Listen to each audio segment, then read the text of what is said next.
चलिए दोस्तों नमस्कार, मैं विनोद वैष्णव और आप सभी देख रहे हैं न्यूज़ 21 टीवी एवं पॉजिटिव। आज हम मौजूद हैं केंद्रीय मंत्री पुष्कर गुर्जर जी के कार्यालय पर। वहाँ पर देखा IMT एसोसिएशन फरीदाबाद द्वारा एक प्रेस वार्ता का आयोजन किया जाना। इस मौके पर मुख्य रूप से प्रमोद राणा मौजूद है, जो कि प्रधान है IMT एसोसिएशन फरीदाबाद में। आप सीधे तौर पर जुड़ रहे हैं, लाइव तस्वीरें हैं।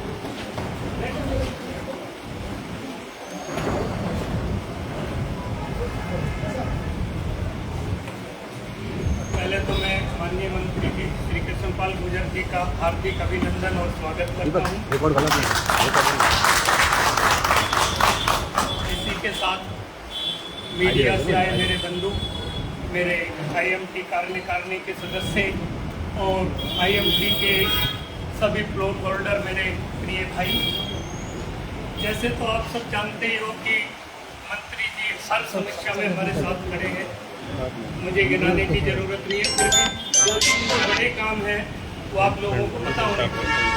फायर स्टेशन जिसमें करीब 4.5 करोड़ सरकार के लगे थे और वो 2 साल से चल नहीं पा रहा था, मतलब उसमें मैन पावर ही नहीं दी जा रही। माननीय मंत्री जी से मैंने आग्रह किया और उन्होंने उसको 2 महीने के अंदर चालू कर दिया, जो कि IMT में बहुत बड़ी बात है। और आज दूसरी बात पावर की, IMT के अंदर इतनी तेजी से उद्योग ने बनाना स्टार्ट किया है और अपने प्रोडक्शन को बढ़ाया है, जिसकी वजह से 6 सब स्टेशन वहाँ पे थे और वो ओवरलोड हो गए। तो मैंने मंत्री जी को बताया, जिसमें कि मित्रा हमारे यहाँ पे काफ़ी बड़ी कंपनी है जिसमें 1000 आदमी काम कर रहे हैं और IMT के अंदर वो 7.5 एकड़ में वो कंपनी बन रही है मेडिकल डिवाइसेस की। उसको 6 महीने से कनेक्शन नहीं मिल रहा था, 4 करोड़ रुपए सरकार के पास जमा थे। दूसरी कंपनी मान वेंचर्स है, जिसके पास भी करीब 500-700 आदमी उस कंपनी में काम करने थे, उनको भी पावर नहीं मिली। तो माननीय मंत्री जी के सहयोग से 2 ट्रांसफार्मर, जो कि वेंडर को ऑर्डर दिया हुआ था, 12 महीने का समय था, 2 महीने में आ गए। और आज की डेट में IMT में कोई भी पावर की समस्या नहीं है, बल्कि एक्शन साहब आजकल ये कह रहे हैं कि राणा साहब फैक्ट्री बताओ जिसको कनेक्शन देना है, क्योंकि मंत्री जी का डिपार्टमेंट है और 4 ट्रांसफार्मर ऑलरेडी ऑर्डर हो गए हैं। मंत्री जी की कृपा से वो भी ज़्यादा नहीं है, मेरे ख्याल अगले महीने में 2 ट्रांसफार्मर और आ जाएंगे। बाकी सड़कों की समस्या आपने देखी है कि आज IMT में अंदर की जो रोडें हैं, 10.5 करोड़ रुपए का बजट पास हुआ और वो सड़कें बन गई हैं। अभी जो मेन है, जो 45 मीटर के ऊपर की सड़कें थी, उसमें क्या था, पहले ये डिसाइड हुआ था कि FMDA बनाएगा, फिर HSIDC बोला कि जी हमें, तो दोनों के बीच में कुछ मिसअंडरस्टैंडिंग थी, वो भी मंत्री जी के कृपा से वो भी हो गई और करीब उसमें 6.5 करोड़ का बजट पास है। जैसे ही बरसात रुकेगी तो वो रोडों का भी काम चालू हो जाएगा। तो ऐसे अनगिनत काम मंत्री जी ने कराए। इंफ्रास्ट्रक्चर आपको पता है, मुझे कहने की ज़रूरत नहीं है। शहर में जो आज की डेट में IMT के प्लॉट होल्डर पहले प्लॉट वापस कर रहे थे, मंत्री जी ने ऐसे रोडों का जाल बिछा दिया कि आज वहाँ पे प्लॉटों की मारामारी, और ये आप भी आज यहाँ बैठे अपने प्लॉटों को बचाने के लिए बैठे। तो आने वाला समय जो IMT की कनेक्टिविटी है, मेरे ख्याल किसी भी इंडस्ट्रियल एरिया की ऐसी कनेक्टिविटी नहीं होगी। तो जितना भी मंत्री जी का धन्यवाद किया जाए वो कम है। और जिस मुद्दे पे हम यहाँ सारे लोग इकट्ठे हुए हैं, वो मुद्दा मंत्री जी को भली भांति पता है। और आपको मैं बताना चाहता हूँ कि टोटल 112 प्लॉट होल्डर थे जिनको सरकार ने रिजर्वेशन का नोटिस दिया था और उनको रिज्यूम करना था। उसमें से मंत्री जी ने बात करके बोर्ड को बोला, और उन्होंने तो सबको ही बोला था मंत्री जी ने कि सबको मिलेंगे, पर उनको ही मिसअंडरस्टैंडिंग जो भी हुई होगी। उनमें से जो हमारे पास आदेश आया है, जो भी नोटिफिकेशन आया है, वो ये आया है कि जो अंडर कंस्ट्रक्शन है या कंस्ट्रक्टेड हो चुके हैं और किसी कारण से किसी ने OC या PCC नहीं लिए, तो उनको तो राहत दी गई है।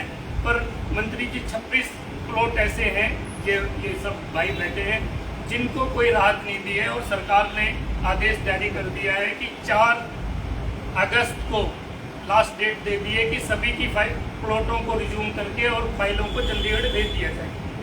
तो मंत्री जी को वर्बली मैंने ये स्थिति से पहले अवगत करा दिया था। तो आज आप सबके सामने मंत्री जी ये सभी मेरे भाई आपसे प्रार्थना करना चाहते हैं, क्योंकि करीब ये 112 प्लॉटों का देखा जाए तो 1000 करोड़ का इंडस्ट्री को नुकसान था। मतलब इनकी जो उसमें 1 एकड़ के भी प्लॉट थे, 2 एकड़ के भी प्लॉट थे, और जो आज की डेट में ये भाई बैठे हैं, अगर 24 प्लॉट का भी हम लगा जाए तो ये भी करीब 300-400 करोड़ से कम का इनको नुकसान नहीं है। और इन्होंने हार्ड वर्किंग है, और ये सभी आपके शहर के हैं। मंत्री जी हम काफ़ी उम्मीद लेके आए हैं कि आप हमें कोई राहत देंगे। पहले मैं भाइयों से कहना चाहूँगा, बुकों से मंत्री जी का स्वागत कीजिए और फिर समीक्षा हम।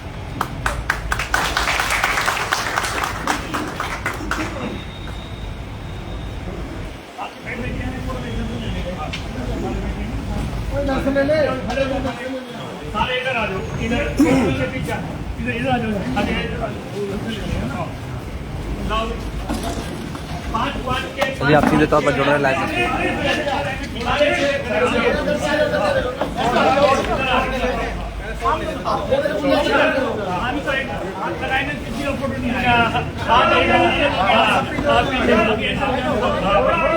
थोड़ा सा घेरा बढ़ा कर लो, थोड़ा सा आगे, ऐसा चेंज होते रहेंगे, चेंज हो जाएंगे।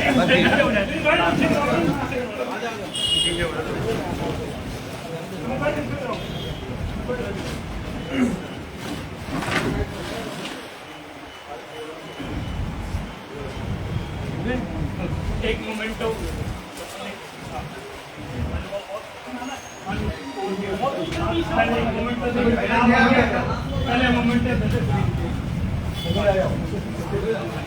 भाई साहब आगे थोड़ा सा पीछे हो जाओ, पीछे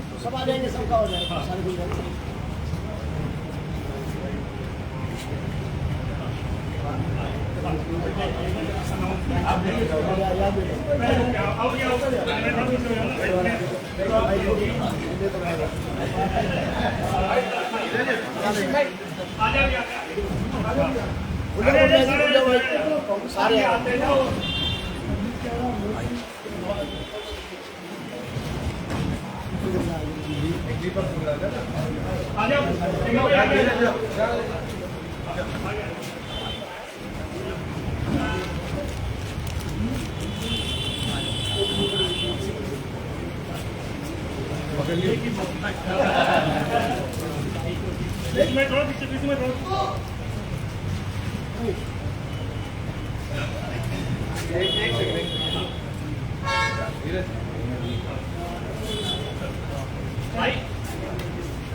भाई एक बार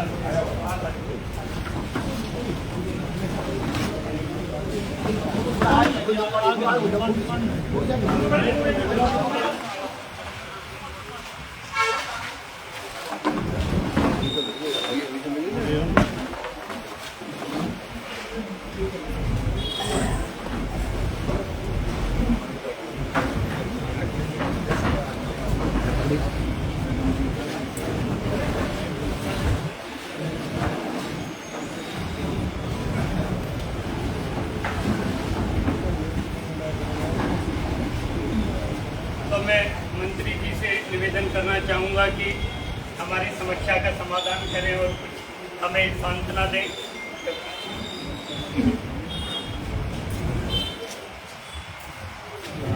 IMT एसोसिएशन के अध्यक्ष भैराना जी, सभी पदाधिकारियों, आए हुए सभी अतिथि, देखिए किसी भी देश की अर्थव्यवस्था के लिए जो लोग हैं वो रीढ़ की हड्डी का मतलब देश की एक तरह से इकोनॉमी में लोगों का बहुत बड़ा योगदान है। इकोनॉमी के लिए भी GDP, और आज वैसे भी देश के लिए बहुत सौभाग्य की बात है पिछले 9 सालों में जो ऑटो इंडस्ट्री है, आज भारत तीसरे स्थान पर खड़ा है। 3 दुनिया की सबसे बड़ी जो मैन्युफैक्चरिंग है उसमें हिंदुस्तान का तीसरा नंबर, जर्मनी को पीछे छोड़ दिया। जहाँ देश के यशस्वी प्रधानमंत्री मोदी जी बधाई के पास हैं, देश का उपयोग करने की उसके लिए बधाई का, और फरीदाबाद को ऑटो नहीं मिला जाता। एशिया की सबसे बड़ा औद्योगिक नगरी की पहचान थी, लेकिन धीरे धीरे वो पहचान गुम हो गई। लेकिन फिर से फरीदाबाद में, क्योंकि वहाँ कनेक्टिविटी सबसे बड़ी समस्या है और किसी भी शहर में इन्वेस्टर तब तक नहीं आता जब तक इस शहर की वहाँ स्टेबिलिटी ना हो और सिक्योरिटी ना हो। आज हिंदुस्तान में दुनिया का जो निवेशक है वियतनाम और हिंदुस्तान में सबसे ज़्यादा आ रहा है। इतना छोटा है, आज चाइना से भी छोड़ के हिंदुस्तान में सबसे ज़्यादा निवेश आ रहा है। उसके पीछे कारण एक है कि दुनिया में इस बात को मान लिया है कि सबसे अच्छा व्यापार के लिए जहाँ स्थिरता भी है, जहाँ सुरक्षा भी है, वो हिंदुस्तान से ज़्यादा कहीं नहीं मिल सकती। और ये सब वातावरण बनाने का काम आपने जिसको देश की बात जो सौंपी उस नरेंद्र मोदी ने। इसलिए हिंदुस्तान 10वीं अर्थव्यवस्था से आज दुनिया की 5वीं अर्थव्यवस्था है। जैसे मोदी जी ने आपको सुना होगा और आप बड़े बड़े आर्टिकल भी पढ़ते होंगे बड़े बड़े दुनिया के अर्थशास्त्रियों के, जो दुनिया की अर्थव्यवस्था की मॉनिटरिंग करता है, इंटरनेशनल मॉनिटरिंग फंड IMF, उसका भी यह आकलन है उन अर्थशास्त्रियों के साथ कि 2028 तक 27 तक भारत दुनिया की 3 सबसे बड़ी जो अर्थव्यवस्थाएं हैं उनमें भारत होगा। मोदी जी ने कन्वेंशन सेंटर में बोल भी दिया कि तीसरे टर्म में ये मोदी की गारंटी है कि भारत दुनिया की 3 अर्थव्यवस्थाओं में शामिल करना। और ये मोदी जी क्यों बोलते हैं? क्योंकि उनका हिंदुस्तान के लोगों पर विश्वास है, हिंदुस्तान के लोगों का मोदी पर विश्वास। और अब तो पूरी दुनिया का विश्वास मोदी जी पर बढ़ रहा है। दशकों के बाद पहली बार हम सबका सौभाग्य है कि पूरी दुनिया मोदी जी को आज अपना ग्लोबल लीडर मानने लगी। और मैं उन सब बातों पर जाना, मौसम खराब है, आप सब पढ़े लिखे हैं, बड़ी मुश्किल से देश की अर्थव्यवस्था पटरी पर आई। देश तो आपके आशीर्वाद से मोदी जी के नेतृत्व में आगे बढ़ा। लेकिन मित्रों, मैं इतना कहना चाहूँगा आपकी बात जानने के पहले, देखिए जिस देश की तरक्की को पूरी दुनिया सराहती हो उस देश के लोगों का कैसे मान सम्मान बढ़ता आप देखिए। लेकिन बहुत ऐसे हैं हिंदुस्तान को कि जिनको भारत की तरक्की पसंद नहीं है, क्योंकि अभी इंग्लैंड को पीछे छोड़ा है, ब्राजील को पीछे छोड़ा है, जिन्होंने अनेक वर्षों तक भारत पे राज किया, इसको पीछे छोड़ दिया। तो ऐसे वो देश हैं जो इनको हिंदुस्तान की तरक्की पसंद नहीं है। दुनिया में भी है वो, और अपने देश में भी बहुत लोग हैं ऐसे जिनको हिंदुस्तान की तरक्की से कोई मतलब नहीं है। उनको एक ही मतलब है कि मोदी को हटाओ। देश कहाँ जाए कहाँ ना जाए इससे कोई मतलब नहीं है। तो मेरा ये कहना है कि जो अगला चुनाव है वो मोदी के किस्मत की किस्मत का चुनाव नहीं है, वो देश की किस्मत का चुनाव है। देश के लिए लोग वोट डालें, देश के आने वाली भविष्य की जो पीढ़ी है उसके लिए वोट डालें। तो मेरा ये कहना है कि ये चुनाव सिर्फ हिंदुस्तान में नहीं, दुनिया के उन देशों में भी लड़ा जाएगा जिनको भारत की तरक्की पसंद नहीं है। और हर तरह के आरोप प्रत्यारोप मोदी पर लगाएंगे, क्योंकि वो जानते हैं अगर भारत की तरक्की को रोकना है तो उससे पहले मोदी को रोकना होगा, क्योंकि मोदी को रोके बगैर भारत की तरक्की नहीं रुक सकती। इसलिए सारी ताकतें उधर मोदी को रोकने के लिए लगाएंगे। लेकिन मोदी जी को ये हिंदुस्तान के 140 करोड़ मतदाताओं पर पूरा भरोसा है, और उन्हीं के भरोसे पर उन्होंने परसों कन्वेंशन सेंटर में कह दिया कि तीसरा टर्म भी हमारा होगा और उसमें देश के एक होने से कुछ नहीं होने वाला, क्योंकि देश का मतदान आज होता है। अगर आज हिंदुस्तान में निवेश इन्वेस्टर आ रहा है तो वो इसलिए आ रहा है कि यहाँ स्थिर सरकार है, एक दल की सरकार है, इसलिए सुरक्षा भी है और स्टेबिलिटी भी है। ये भानुमति का कुनबा एक ठगबंधन कर कर न देश को सुरक्षा दे सकता है, न देश में एक स्थिर सरकार दे सकता है। ये सब मलाईदार मंत्रालयों के लड़ेंगे। आज मोदी से कोई मंत्रालय के लिए कुछ भी कर सकता है? बताइए, कर सकता है क्या? लेकिन जब ये भानुमति के कुनबे की ठगबंधन की सरकार होगी तो ये मलाईदार मंत्रालयों के लिए लड़ेंगे, झगड़ेंगे और झगड़कर हड़पेंगे और हड़प पर वही करेंगे 2005 से लेकर 2014 तक जो इन्होंने किया था, जो घोटाले और भ्रष्टाचार किए थे, जिनके कारण आज ये सारे मैक्सिमम विपक्ष के नेता आज जमानत पर हैं।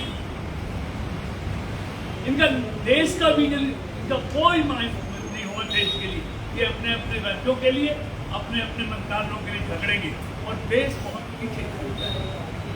आप सबको जाना, मुझे सारी बातें कहते हुए देखिए, मोदी के मनोरथ उन सबका एक लक्ष्य है, हमारा प्रदेश, हमारा देश आगे और लोगों को कम से कम, कहते हैं ना कि सबकी समस्याओं का समाधान। मुझे राणा जी ने आपकी समस्या बताई, 24 मैंने कहा तो मैं मुख्यमंत्री से परसों मिला, उनका लिख के उन्होंने कहा, लेकिन ये समस्या है लोगों ने आपसे इतने वर्षों पहले 4-4 करोड़ रुपए इन्वेस्ट किए हैं और ये पैसे कहीं जमीन में लगाते तो आज को 40 हो जाते। किसी कारण वो कोरोना का समय आ गया, परेशानियां आ गई, वो अपने वहाँ लोग नहीं लगा पाए और मुख्यमंत्री जी पॉजिटिव किस्म और वो सबका भला चाहते हैं, इसलिए उन्होंने 1 मिनट लगाई। मेरे कहते कृपा जी लिख के दे जाओ, कोई दिक्कत नहीं, इसको कराएंगे, ये काम आपका होगा।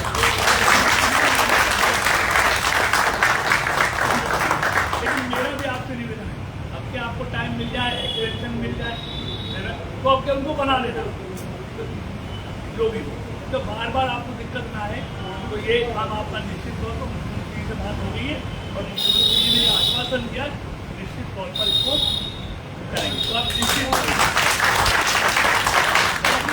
देखिए, एक केंद्र की सरकार है या प्रदेश की, चाहे हम हैं चाहे हम हैं, सब आपके बनाए हुए, इसलिए आपके हितों की चिंता करना हम सबका दायित्व भी है, हमारा कर्तव्य है। इसलिए ये काम निश्चित तौर पर होगा। और वैसे भी देखिए, मैं किसी का आलोचना नहीं करता, लेकिन 2014 से पहले का गूगल निकालिए, फरीदाबाद को देखिए और 2014 का आज फरीदाबाद की कनेक्टिविटी देखिए। जब भी किसी शहर का किसी पूछता, अगर वो क्या होता है, रेनोवेशन होता है, मकान का हो, शहर का हो, तो दिक्कतें भी आती हैं। एक दिक्कत के बाद एक मकान में रहते हुए उसको रेनोवेट करना, एक कमरे से दूसरे कमरे में सामान करना बहुत परेशानी है। लेकिन जब उसका रेनोवेशन हो जाता है तो उसका आनंद भी हम लोग, तो फरीदाबाद का पूरी तरह से रीस्ट्रक्चर कर रही है। लगा हो जाएगा कुछ समय लगेगा, लेकिन आप कनेक्टिविटी इस हाईवे बनना कितनी दिक्कत आज जाते हो, आप सर्वर से भी जाते हो फरीदाबाद, तो आपको इस घंटों का सफर का कितना कम हो गया। मैं समझ नहीं, अब ये दूसरी कनेक्टिविटी, ये पहले दिल्ली और गुड़गांव होके सोना होके ये दिल्ली प्रोग्राम, मैं कहा मेरी बात याद रखना, जो उत्तर प्रदेश से आएगा, उत्तराखंड से आएगा, दिल्ली से आएगा, पंजाब से आएगा, वो पूरी दिल्ली क्रॉस करेगा, फिर धौलाकुआं से लेकर राजीव चौक तक घंटों जाम में फंसेगा। वो जाम खत्म नहीं हो सकता। या तो एलिवेटेड बनाओ, वो इतनी जल्दी बनेगा ना, बनने वाला है। अगर आपको दिल्ली और बड़ौदा और बॉम्बे और जयपुर जल्दी पहुंचना है तो आप इसको कनेक्ट कीजिए DND वाया फरीदाबाद दिल्ली होके सोना में करेंगे। तो वो मान ली उन्होंने, जनवरी में आपको इस रोड से हम कंप्लीट कर देंगे। आप इससे गाजियाबाद जाएँ, नोएडा जाएँ, मेरठ जाएँ, हरिद्वार जाएँ, इधर जयपुर जाएँ, रणथंभौर जाएँ, बड़ौदा, बॉम्बे, जहाँ भी जाएँ, ये कनेक्टिविटी फरीदाबाद के लिए बहुत बेहतरीन कनेक्टिविटी होगी। IMT के लिए तो मेरा क्या कहूँ, मैं सारे शहर के लिए एक अच्छी कनेक्टिविटी, मतलब एक शहर में 500 मीटर पे 2 नेशनल हाईवे, तो ये हो गया। तीसरी कनेक्टिविटी हमने कहा फरीदाबाद को आपने KMT बना दिया, ताज एक्सप्रेस वे बना दिया, घेवर एयरपोर्ट बना दिया। फरीदाबाद के लोगों को गाँव से होकर निकलना पड़ता है, फरीदाबाद के लोगों को कोई फायदा नहीं है, न केडीपी का फायदा है, न ताज एक्सप्रेस का फायदा, न जेवर का फायदा। इसलिए उसको कनेक्ट कीजिए दिल्ली प्रोग्राम ऑफिस, और वो हमने कनेक्ट कराया। 27 किलोमीटर 30 किलोमीटर का 64 सेक्टर से काम शुरू हो गया। और अब हमने ये भी तय कर दिया, पहले तो वो सीधा था, तो हमने कह दिया जितना मास्टर प्लान में हमारा सब एलिवेटेड होगा पूरा का पूरा, या नीचे से आ जा सके आराम से, उसका काम शुरू हो गया। अगले 1.5-2 साल में आपको हम केजीपी से भी जोड़ देंगे, और साथ में ताज एक्सप्रेस वह इंटरचेंज बना रहे, बीच में भी उतार चढ़ाव दे रहे, पहले नहीं था। आप ताज से भी जुड़ जाएंगे, आप केजीपी से भी जुड़ जाएंगे, और आप जेवर से भी जुड़ जाएंगे। आपको दिल्ली एयरपोर्ट जाने की जरूरत पड़ेगी। मुझे लगता है फर्स्ट फेज जेवर एयरपोर्ट का लोकसभा चुनाव से पहले ऑपरेट हो जाएगा। तो इनको जाम में घूमने की बजाय आप जेवर एयरपोर्ट जाएंगे, एक कनेक्टिविटी वो कर दी। मझावली वाला कोरोना की वजह से देर हुई, लेकिन सितंबर में हम ईमानदारी से आपको ये परी चौक वाला जो नोएडा है, ग्रेटर नोएडा है, उससे भी सीधी कनेक्टिविटी 100 करोड़ का रोड बन रहा है। आप देख रहे हैं आजकल खेड़ी वाला रोड बहुत चौड़ा करके बड़ा अच्छा सुंदर रोड बना रहे हैं। तो आप फरीदाबाद से 20 मिनट में ग्रेटर नोएडा पहुंचेंगे, 20-25 मिनट में एक कनेक्टिविटी आपके लिए। FNG बहुत दिन से सुनते थे, फरीदाबाद नोएडा गाजियाबाद, उसकी भी अप्रूवल CM साहब से हो गई है। नोएडा अथॉरिटी से बात हो गई है, दोनों 786 करोड़ रुपया खर्च होना है। आधा अथॉरिटी खर्च करेगी, नोएडा अथॉरिटी, आधा हरियाणा सरकार देगी। वो अप्रूव हो गया है, DPR के लिए आदेश कर देंगे DPR, और लोकसभा चुनाव से पहले इसका हम मुहूर्त हम उसका करा देंगे। तो आप अन्ना हॉस्पिटल से घड़ी लगा के देखना, 5 मिनट में आप नोएडा पहुँच जाएंगे, 5 मिनट, तो 5 किलोमीटर पड़ जाएगा।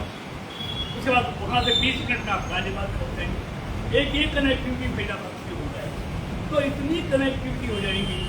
मेट्रो के लिए पहले हमने घोषणा कराई, बल्लभगढ़ से पलवल के लिए 24 किलोमीटर, उसका शिलान्यास भी हम लोकसभा चुनाव से पहले DPR बन रही है उसकी बहुत तेजी से, उसका शिलान्यास भी प्रधानमंत्री के हाथों से चुनाव से पहले हम उसका भी काम करेंगे।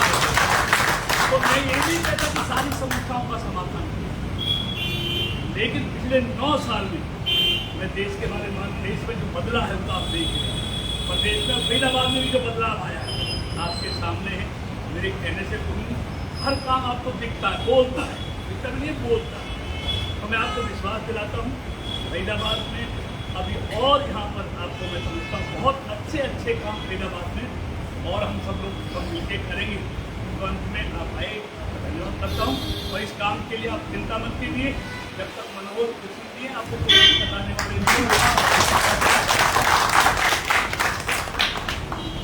भाइयों, जैसे आप जानते ही हो कि मंत्री जी ने जो कह दिया वो पत्थर की लकीर है, और समझो कि आपका काम हो गया। तो मंत्री जी के लिए मिठाई खिला के थोड़ा मंत्री जी का, और मंत्री जी मैं भी आपको विश्वास दिलाता हूँ सबकी तरफ से मनोहर जी का धन्यवाद। देखो आप हमारे मनोहर जी तो है ही हैं, पर मैं तो आपसे मैं तो माध्यम तो मुख्यमंत्री जी का भी धन्यवाद है, पर हमारी तक आपने हमारी आवाज़ वहाँ तक पहुँचाई है। हम मनोहर लाल जी का भी धन्यवाद करते हैं, और अपना माननीय प्रधानमंत्री नरेंद्र मोदी जी का भी धन्यवाद करते हैं कि उनके शासन में। सामने चढ़ जाओ, सामने सर प्लीज सामने चढ़ जाओ। मैं आपको बुलाता हूँ।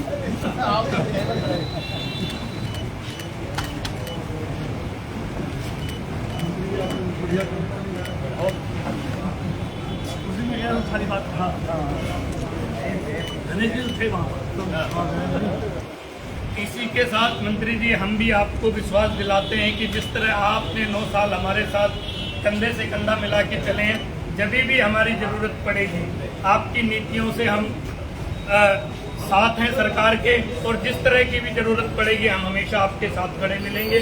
और इसी के साथ मैं आपसे एक और रिक्वेस्ट करना चाहूँगा कि वैसे तो ये काम समझ लो हो गया है, पर हम आप एक हमें समय दें।